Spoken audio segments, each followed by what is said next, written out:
اعوذ باللہ من الشیطان الرجیم بسم اللہ الرحمن الرحیم رب اشرح لی صدری ویسر لی امری واحلل عقدۃ من لسانی یفقہوا قولی۔ ریاض الصالحین دوسرا حصہ، احادیث نبی صلی اللہ علیہ وسلم، وعدہ خلافی کے حرام ہونے کا بیان۔ اللہ تعالیٰ نے فرمایا، اے ایمان والوں، وعدوں کو پورا کرو۔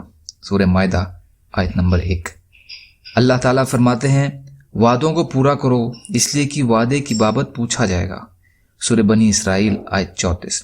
فائدہ: ایک وعدہ تو وہ ہے جو انسان آپس میں کرتے ہیں، اور ایک وعدہ وہ ہے جو اللہ نے انسانوں سے لیا ہے کہ وہ اس کی توحید کا اقرار کریں اور اس کے احکام اور ہدایات کے مطابق زندگی گزاریں۔ ان دونوں قسم کے وعدوں کو نبھانا ضروری ہے اور ان میں کوتاہی پر قیامت والے دن پوچھ تاچھ ہوگی۔ حضرت عبداللہ بن عمرو بن عاص رضی اللہ تعالی عنہ روایت فرماتے ہیں کہ رسول کریم صلی اللہ علیہ وسلم نے فرمایا، 4 خصلتیں ہیں جن میں وہ ہوں گی وہ خالص منافق ہوگا، اور جس میں ان میں سے کوئی ایک خصلت ہوگی تو اس میں منافقت کی ایک خصلت ہوگی، یہاں تک کہ وہ اسے چھوڑ دے۔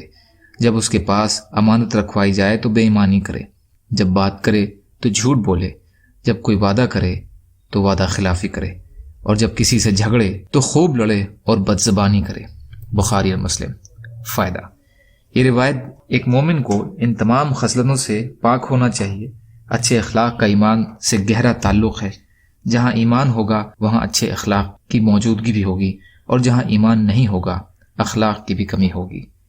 حضرت ابن مسعود رضی اللہ تعالی عنہ، حضرت ابن عمر اور حضرت انس رضی اللہ عنہ سے یہ روایت ہے کہ نبی اکرم صلی اللہ علیہ وسلم نے فرمایا، قیامت والے دن ہر وعدہ خلاف کے لیے ایک جھنڈا ہوگا، کہا جائے گا کہ وہ فلاں کا وعدہ توڑنے کا نشان ہے۔